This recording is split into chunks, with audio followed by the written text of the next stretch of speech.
창세기 23장입니다. 오늘 보실 하나님 말씀은 창세기 23장 1절로 6절까지만 같이 보도록 하겠습니다. 창세기 23장 1절로 6절까지만 같이 보겠습니다. 창세기 24장, 제가 가진 구약 성경 29면입니다. 창세기 23장 1절로 6절입니다. 교독하겠습니다. 사라가 127세를 살았으니 이것이 곧 사라가 누린 햇수라.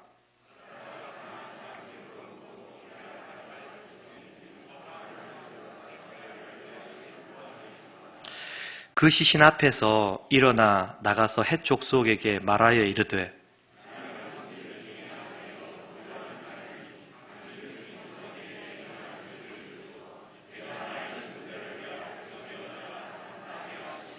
헷 족속이 아브라함에게 대답하여 이르되 내 주여 들으소서. 당신은 우리 가운데 있는 하나님이 세우신 지도자이시니 우리 묘실 중에서 좋은 것을 택하여 당신의 죽은 자를 장사하소서. 우리 중에서 자기 묘실에 당신의 죽은 자 장사함을 금할 자가 없으리이다. 아멘. 언젠가 제가 예배를 드리면서 이렇게 설교를 할 예배 드릴 때가 있었는데 보통 그럴 때가 잘 없어요. 보통 긴장하면서 굉장히 설교를 하거든요. 긴장하면서 설교를 하는데 그날따라는 저도 은혜가 되고요. 또 저에게도 하나님께서 막 말씀하고 있는데 내가 나한테 막 말씀하는 것 같았어요. 그래서 참 유익한 시간이고 좋았었는데 약간 뭔가 좀 아쉬움이 좀 있었는데 목사님 나와서 사회를 딱 하시는데 듣다가 보니까 내가 성도님들한테 삶의 예배에 대한 조금 강조를 덜 했구나라는 생각이 들었는데 그런 마음을 품고 제가 이렇게 주중에 성경을 보다가 오늘 본문에 딱 이르러서 뭔가 이렇게 묵상이 되는 부분이 좀 있었어요. 그래서 여러분과 함께 나누고 싶어가지고요. 오늘 본문의 말씀으로 삶의 예배자 아브람이라는 제목으로 여러분과 말씀 은혜를 좀 나누기 원하는데요. 먼저 1절과 2절을 살펴보면요. 이렇게 나옵니다. 사라가 127세를 살았으니 이것이 곧 사라가 누린 햇수라 이렇게 나오고요. 그리고 사라가 2절에 가나안 땅 헤브론 곧 기럇 아르바에서 죽었다. 이렇게 되어 있어요. 사랑했던 아내가 죽었고요. 또 거의 60년 이상 동행했던 결혼을 할 때부터 시작해서 동행했으면 몇 년인지 추측할 수는 없는데 대충 60년 이상 돼요. 최소한요. 그 정도 어마어마하게 같이 동고동락했던 그 사라와 헤어지게 되었기 때문에 떠나보내기 때문에 얼마나 마음이 아프고 허전할지는 너무나 당연한 것이었어요. 그래서 이에 들어가서 사라를 위해서 슬퍼하고 애통했다라고 이렇게 되어 있어요. 인생이라면 어쩔 수 없는, 피할 수 없는 죽음. 이 죽음이라는 헤어짐 앞에서 직면해야 되지만은 아브라함은 여러분 아시죠? 하나님을 너무나 잘 믿는 사람이었고요. 하나님을 잘 믿는 사람이었기 때문에 자기가 사랑하는 그 아내가 어디로 갔을지도 분명히 알고 있었어요. 어디로 갔을까요, 여러분? 그렇죠. 천국으로 갔겠죠. 어쩌면 아브라함도요, 나도 진짜 그냥 천국 갔으면 좋겠다 라고 생각했을지도 모를 것 같아요. 하지만 한 가지 분명한 것은 자기는 죽음으로 인해서 결국 하나님께로 가겠지만 자기 아내는 자기에게로 돌아올 수 있을까요? 없을까요? 예, 돌아올 수 없어요. 결코 돌아올 수 없다는 사실을 분명히 알고 있었기 때문에 아브라함은 아내 사라를 위해서 필요한 장례를 준비합니다. 그리고 2절과 3절을 읽어보면요. 아브라함이 장례를 준비하면서 어떤 결단이 선 것을 좀 읽을 수 있는데요. 2절, 3절 한번 같이 좀 읽어볼게요. 2절, 3절요. 시작! 사라가 가나안 땅 헤브론 곧 기럇 아르바에서 죽음에 아브라함이 들어가서 사라를 위하여 슬퍼하며 애통하다가 그 시신 앞에서 일어나 나가서 헷 족속에게 말하여 이르되. 2절에 보니까 사라를 위하여 슬퍼하며 애통하다가 어떤 결단이 있어서 그 시신 앞에서 뭐 했다고 합니까? 일어나 나가서 누구에게요? 헷 족속에게 말하여 이르렀다. 그 히브리 성경, 이스라엘 성경에서요, 뭔가 어디서 이렇게 일어났다, 특히 시신 앞에서 일어났다는 표현은요, 여기서는 참 중요합니다. 그럼 제가 한번 물어볼게요. 모세가 시종 눈의 아들 여호수아와 일어나서, 이 성경에 나오는 말입니다. 일어나서 산으로 갔다. 뭘 받으러 간 것일까요? 거룩한 성산으로 갔다면 그렇죠. 예, 아시네요. 십계명 받으러 하나님 말씀 받으러 간 거예요. 맞습니다. 하나님께서 요나에게 너는 일어나 저 큰 성읍 니느웨를 가라. 단순히 일어나라는 말일까요? 뭐 하라는 말일까요? 니느웨 가서 뭐 하라고요? 그렇죠. 말씀 전하라는 말이죠. 엘리사가 일어나 엘리야를 쫓았더라. 뭐 앉아 있었습니까? 엘리사가. 그거 아니거든요. 왜 일어나서 엘리사를 쫓았다고 했을까요? 다음 대를 이어서 뭐가 될 사람이에요? 예, 후계자가 될 선지자였기 때문에 일어난다는 의미에는 굉장히 의미가 깊어요. 야곱이 일어나 베델로 갔더라. 모든 것을 정리하고 자기 딸의 그 문제에 대해서 자기 아들이 일으킨 사고에 대해서 하나님 앞에 만났던 그 장소로 회개하고 올라가자. 그런 의미입니다. 여기서도 마찬가지입니다. 시신 앞에서 일어나 나가서 헷 족속에게 말하여 이르렀다. 왜냐하면 그가 사랑하는 아내 장례를 치르는데 그냥 장례 치러서 절차 순서 밟아가지고 그냥 하면 돼요. 장례하면 되는데 굳이 어떤 족속에게 갔다고요? 예, 여러분은 아마 알고 있을 겁니다. 아브라함이 왜 헷 족속에게로 갔는지요. 헷 족속에게 무슨 말 하러 갔을까요? 맞아요. 매장지, 땅을 좀 달라고 하러 간 거예요. 이건요, 당시 고대 근동 문화를 조금 알아야 되는데, 고대 근동에서 이방인이나 거류민들, 나그네들은요, 그곳에서 땅을 구입할 수가 없어요. 구입할 수가 없어요. 그래서 그 지역민 전체의 동의를 얻어야지만이 구입할 수가 있습니다. 그래서 헷 족속에게로 가서 말했던 아브라함의 모습. 마치 오늘날 그 문중당 구입하는 거 굉장히 비슷해요. 전부 다 도장 다 받아야지 구입할 수 있는 것처럼. 그래서 아브라함이 지금 헷 족속에게로 가서 그렇다면 그렇게 갔다면요. 아브라함은 이미 그 땅 사겠다고 마음에 뭐가 있었는 거예요, 그러니까. 그렇죠. 결심이 있은 겁니다. 마음을 먹었어요. 지금까지 땅이 없었던 아브라함이었어요. 지금까지 땅이 없었어요. 소유주를 구입하는데 아무 생각 없이 그냥 구입하러 갔을까요? 아니에요. 분명히 어떤 마음을 먹었던 겁니다. 조금 마음을 엿볼 수 있는 게요. 4절에 나오는데요. 아브라함의 마음이 조금 나오는데 한번 읽어볼게요. 4절요. 시작. 나는 당신들 중에 나그네요 거류하는 자이니 당신들 중에서 내게 매장할 소유지를 주어 내가 나의 죽은 자를 내 앞에서 내어다가 장사하게 하시오. 바로 가나안 사람들인 그 헷 족속 사람들 앞에 헷 족속 사람들의 땅을 살려고 했던 거예요. 근데 그 사람들 앞에 나는 당신들 앞에서 거류민이고 나그네다. 나는 어차피 나그네고 거류민이기 때문에 이 땅에 어떤 권세도 없고 어떤 그 땅을 취할 수 있는 아무 그게 없다. 표면적으로는 이래요. 그런데 여기 보면요. 4절에 보면 당신들 중에 내게 매장할 뭘 주었어요? 소유를 주어 내가 어떤 자를요? 나의 죽은 자를 내 앞에서 내어다가 장사하게 해주시오. 아까 이 말은요. 나의 죽은 자를 내 앞에 내어 장사해 주시오. 나의 죽은 자라는 이 말은요. 그 시신 앞에 일어났다는 그 시신 앞에와 똑같은 단어입니다. 나의 시신 앞에, 그 시신 앞에 똑같은 말입니다. 나의 그 죽은 자 앞에 죽은 자를 장사하도록 소유지를 좀 달라고. 아브라함은요. 자신의 아내의 죽음 앞에서 자기의 죽임도 느끼면서 동시에 이 죽음을 그냥 헛되게 끝낼 수 없었어요. 의미를 가지고 이 죽음을 통해서도 무언가 메시지를 전하고 싶었던 거예요. 이건 나중에 19절과 23절의 일진할지만 보게 되면 알 수 있지만 값을 치르고라도 꼭 구입해야 되겠다라는 결심이 지금 아브라함 앞에 서 있는데 굳이 나그네가 거류민이 이거 구입 안 해도 돼요. 구입 안 하고 장례를 해도 아무 곳에나 장례를 해서 돌 쌓아도 아무 상관없어요. 그런데 아브라함이 137살까지 아무 소유지가 필요 없었는데 굳이 여기 와서 나그네로 거류민으로 사는데 왜 굳이 이 땅을 사려고 했을까? 주석에는 이렇게 나오더라고요. 어쩌면 그가 땅을 구입할 때는 먼 미래의 후손들에게 이 땅이 하나님이 약속한 약속의 땅이란 근거를 마련한 발판이 되는 땅입니다. 이렇게 되어 있더라고요. 제가 보면서 여러분 이해되십니까?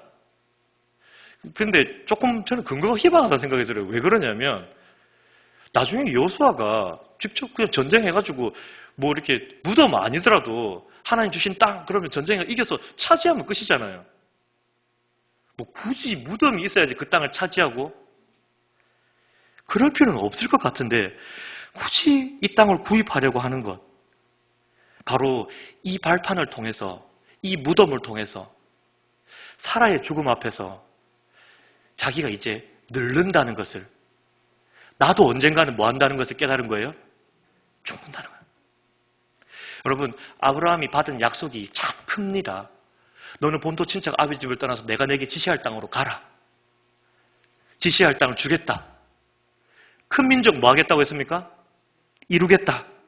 주권도 주고 내가 너 보호하겠다. 커다란 약속 받았어요. 조금씩 맛은 봤어요. 자식 하나. 네. 뭐 애굽 사람으로부터 자신을 보호받고 뭐 그런 것들이 있었죠. 전쟁할 때 승리하고. 하지만 사라도 죽고 자기도 곧 죽어요. 그런데 하나님 하시는 걸 보았을 때는 하나님은 분명하십니까? 안 하십니까? 분명하세요. 계속 말씀하시거든요. 계속 두드리세요. 아브라함은 여기서 더 큰 하나님의 나라를 꿈꾸게 된 겁니다. 히브리서 11장 16절에는요. 지금 제가 읽어드릴게요. 그들이 이제는 더 나은 본향을 사모하니 곧 어디에 있는 것이었냐면 하늘에 있는 것이라고 이야기하고 있어요. 사라가 천국에 있다는 거 알았어요. 자기도 어디 갈 거를 알았어요? 천국 걸 알았어요. 천국 소망이 있습니다. 근데 저는 여기서 아브라함의 천국 소망이요. 결코 그냥 흐지부지한 천국 소망이 아니라는 것을 깨달았어요. 무덤을 구입하려고 하는 것을 보면서. 왜 그러냐면요. 아브라함의 이 소망은, 천국 소망은요. 우리가 예수 믿고 난 천국 가면 되지. 이 땅에서는 그냥 아무렇게나 해도 상관없어. 아닙니다, 여러분. 아브라함이 저 하늘을 소망했을 때는요. 이 땅에서도 무언가 이루어지기를 바랬는데 바로 예수님의 그 기도가 아브라함은 몰랐지만은 뜻이 하늘에서 이룬 것처럼 어디에서 이루어지기를요? 땅에서도 이루어지기를 바라는 그 하나님 아버지의 마음이 아브라함 속에도 있었을까요? 있었습니다, 여러분. 왜 그러냐면 자기가 받은 그 약속은요. 하나님께서 주신 큰 계획 안에 들어있다는 걸 깨달았어요. 믿었어요. 하나님께서 나를 보호하시는 것처럼 내 후손들도 보호해야 될 텐데 내가 이 깨달은 하나님 나라를 저 사람들도 알았으면 좋겠다. 저 가난한 사람도 알았으면 좋겠고 내 후손들은 당연히 알았으면 좋겠다. 그래서 그가 생각한 결심이 뭐였냐면 사랑하는 아내를 보내면서 너무 슬펐지만은 무덤을 구입하기로 결심했던 거예요. 뭘 알리기 위해서요? 모든 인생들이 하나님의 다스림 앞에 누구나 다 하나님의 다스림을 느껴야 되는 한순간이 있는데 그 한순간이 언제냐면 바로 죽음의 순간입니다. 죽음 앞에서는 하나님이 생명을 주셨다는 것을 누구도 부인할 수가 없어요. 아브라함이 그것을 말하기 위해서 바로 마므레 막벨라구를 소유하려고 그렇게 애썼던 거예요. 너 다 죽는다. 나도 여기에 묻히고 사라도 묻히고 이삭도 묻히고 아직 모르지만 나의 며느리도 묻히고 손자도 묻히고 손부도 묻힐 것이고 증손도 묻힐 것이다. 자, 하나님의 약속을 받았던 모든 사람들이 다 죽었다. 너희들도 언젠가는 하나님 앞에서 뭐 할 날이 있을 것이다? 죽을 날이 있을 것이고 결국 모든 인생이 무덤이라는 앞에 하나님 앞에 설 날이 올 것이다라고 아브라함은 메시지로 보여주고 있는 것입니다. 사랑하는 성도 여러분, 그래서 아브라함은요 마므레와 막벨라구를 소유하려고 했어요. 그런데 헷 족속의 반응이요 저는 오히려 좀 놀랐는데요. 6절을 한번 같이 좀 읽어볼게요. 6절요. 시작. 내 주여 들으소서. 당신은 우리 가운데 있는 하나님이 세우신 지도자이시니 우리 묘실 중에서 좋은 것을 택하여 당신의 죽은 자를 장사하소서. 우리 중에서 자기 묘실에 당신의 죽은 자 장사함을 금할 자가 없으리이다. 헷 족속은요, 아브라함의 이 마음을 아는지 모르는, 제가 볼 때 모르는 것 같아요. 그렇지만은 분명한 것은 아브라함에게 내 주여 이렇게 고백하고 있어요. 헷 족속도 적은 족속이 아닙니다, 여러분.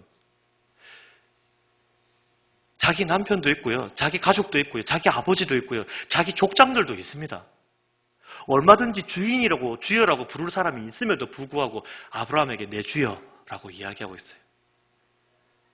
얼마나 아브라함이 주인답게 행동했으면, 그냥 제 개인적인 묵상입니다. 주인답게 그 헷 족속들을 보호해 줬으면, 주인답게 나눠 주었으면, 주인답게 베풀었으면 이런 말을 들을 수 있을까? 이어서 뭐라고 말하고 있습니까? 우리 가운데 있는 누가 세우신 지도자라고요? 하나님이 세우신 지도자라고 합니다. 단순히 부추겨 세우는 게 아니에요, 여러분. 그들이 경험한 게 있거든요. 조카 롯이 창세기 14장에서 잡혀갑니다. 연합나라에, 4개 연합나라에 의해서, 메소포타미아 연합나라에 의해서 잡혀가요. 추정컨대 몇만 명 되는 군사인 것 같아요. 그때 아브라함이 조카 롯을 구하러 자기 가신들을 데리고 318명, 그리고 가나안 동맹, 그때 같이 갔던 동맹 족속이 누구냐면 마므레족, 에스골족, 아넬족입니다. 그 형제 족속들과 같이 갑니다. 아마 합쳐서 1000여 명 정도 되는 족속들이 갔던 것 같아요. 가서 전쟁에서 이깁니까? 집니까? 이깁니다. 밤에 급습해가지고 이겨가지고요. 돌아오는데 이때 당시에요. 부족국가 이 당시에는요. 전쟁에서 이겨서 전리품을 취한다는 것은요. 너무나 중요하고 너무나 절대적이고요. 아브라함이 만약 여기서 그 재산을 갖다 그 전리품을 확 다 취했으면 아마 아브라함 여기서 국가가 바로 됐을 가능성도 있어요. 아브라함을 왕으로 추대해가지고 그 부족들이 동맹해가지고 아마 나라가 됐을지도 모를 거예요. 하지만 아브라함 그렇게 하지 않습니다. 멜기세덱에게 11조 주고요. 자기와 함께 전쟁하러 갔던 부족 사람들에게 그 동맹국 마므레 사람하고요. 그 다음에 아넬 사람, 에스골 사람들에게 너 전쟁의 녹만 딱 주고요. 모든 전리품을요. 그 전쟁의 패전국가였던 아드마, 스보임, 소돔, 고모라, 소알 그 국가 사람들에게 다 그냥 줘버립니다. 아마 따라갔던 그 헷 족속 사람들인지는 모르겠지만 그 사람들이 뭐라고 말했을 것 같으냐면 제가 볼 때 이렇게 말했을 것 같아요. 미쳤구나. 진짜. 그런데 두려웠어요. 이건 무언가 이 사람은 뭔가 믿는 구석이 있어서 이렇게 하는 거다라는 생각밖에 들 수가 없어요. 누가 함께 하시면 본 겁니까? 아멘입니다. 하나님이 분명히 함께 하고 있는 것을 이 사람들이 간접적으로 보고요. 그래서 내 주여 하나님 세우신 지도자입니다. 우리 묘실 중에 모든 거 좋은 거 취해서 그냥 가지십시오. 이렇게 그냥 갖다 바치고 있는데도 굳이 7절에도 보면 아브라함이 그 헷 족속 사람들에게 몸을 굽혀요. 절을 합니다. 12절에도 또 그 백성 앞에서 절을 하면서 정확하게 마므레와 막벨라구를 바칠 요구합니다. 내가 돈 주고 사겠다. 여러분 헷 족속도 이거 안 팔라고 나중에는 그 에브론이라는 사람이 뭐라고 하냐면 값을 터무니없이 불러요. 그러니까 그 얼마를 부르냐면 은 400세겔을 달아달라고 합니다. 그때 당시에는 그 미친 가격이에요. 여러분 혹시 아라우나 타작마당 다윗이 아라우나 타작마당 그 성전터를 살 때 몇 세겔 들었는지 아십니까? 50세겔밖에 안 들었어요. 50세겔. 그 성전이 넓이가 제가 그때 가서 보니까 대충 한 남산중학교 한 4배 넓이 정도 되는 것 같아요. 주변에 그 뭐 부속 건물까지 하면 어마무시합니다. 그걸 몇 세겔 주고 샀다고요? 50세겔 돈 주고 산 게 아니고 50세겔 은을 달아준 거예요. 근데 지금 죄송합니다. 이렇게 말해서 꼴랑 무덤하고 밭 이겁니다.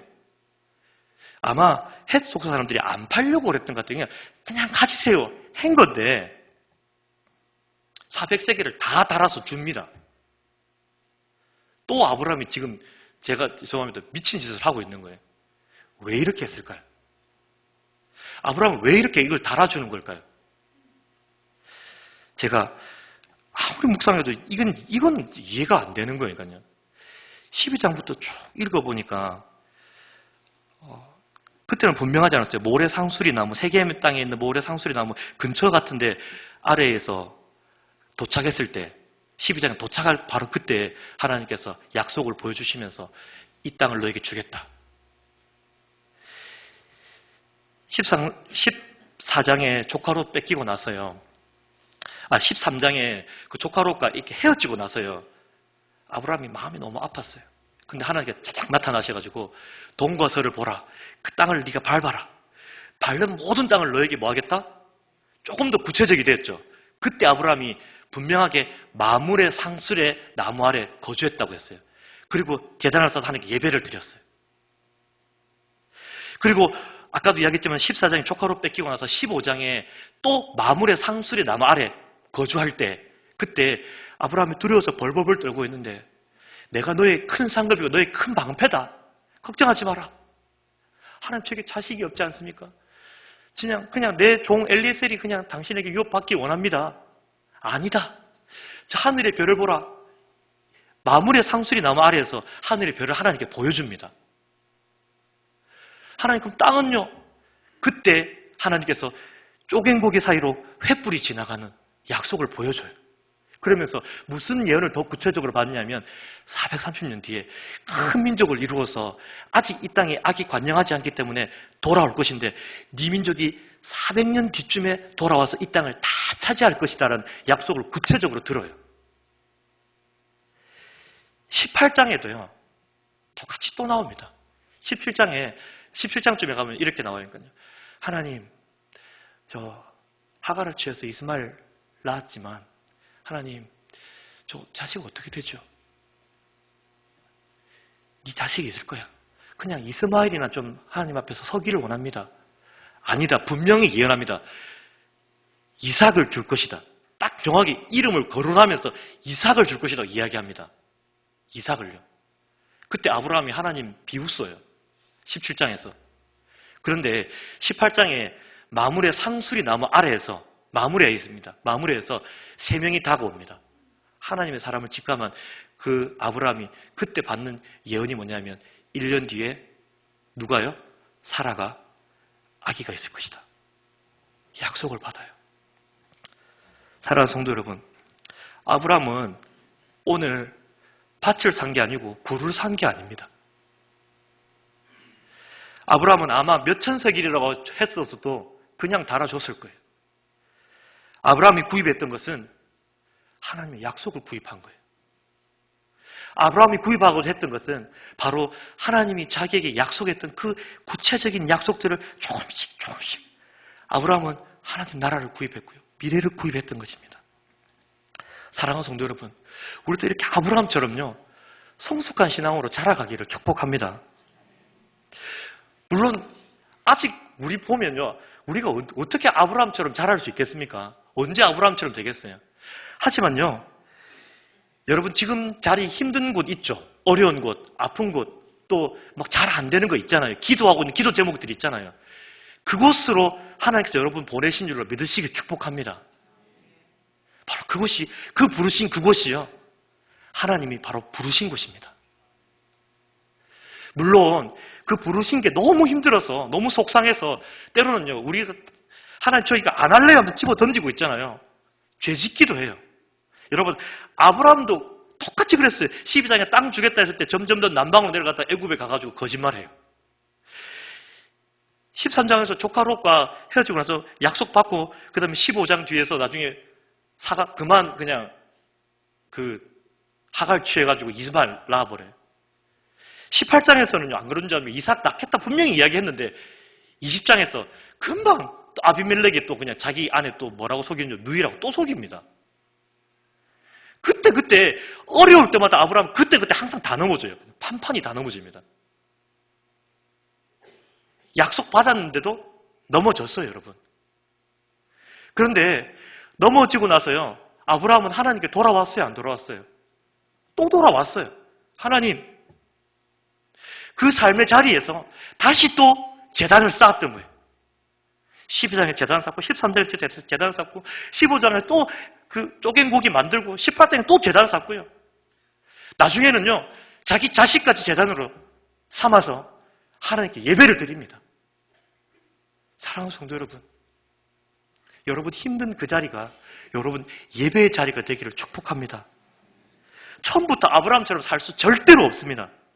하지만 여러분 그 힘든 그 자리에 처소에서 보시면서 하나님 도대체 무슨 말씀하려고 저에게 이렇게 어려움 주십니까? 물어보세요. 하나님 반드시 말씀하실 줄로 믿습니다.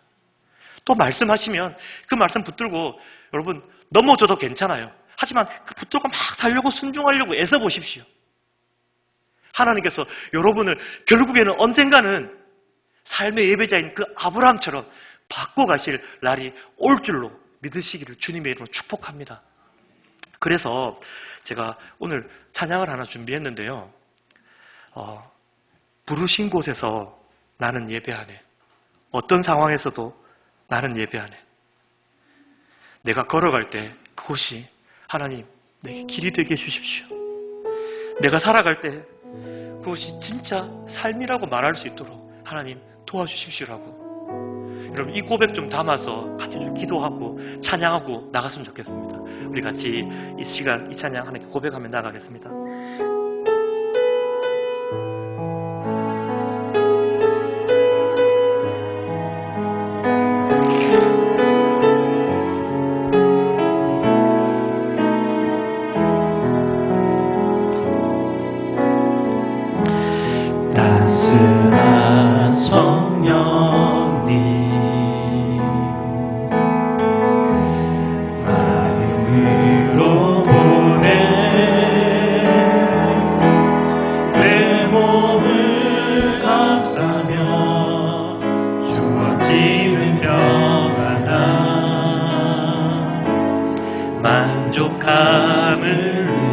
사랑과 진리의 한 줄기 빛보내 사랑과 진리의 한 줄기 빛보내 내 몸을 감싸며 주어지는 평안함. 여러분 기도하는 마음으로 부르신 곳에서 나는 예배하네. 상황에도 나는 예배하네. 부르신 곳에서 나는 예배하네. 상황에도 나는 예배하네. 내가 걸어갈 때 길이 되고 살아갈 때 삶이 되는 그곳에서 예배하네. 내가 걸어갈 때 길이 되고 살아갈 때 삶이 되는 그곳에서 예배하네. 부르신 곳에서 난 예배하네. 어떤 상황에도 나는 예배하네. 부르신 곳에서 예배하네. 어떤 상황에도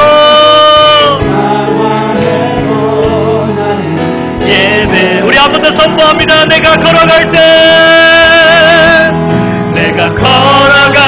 때 힘이 되고 살아갈 때 삶이 되는 그곳에서 예배하네. 내가 걸어갈 때 힘이 되고 살아갈 때 삶이 되는 그곳에서 예배하네. 부르신 곳에서 난 예배하네. 어떤 상황에도 나는 예배하네. 감사합니다.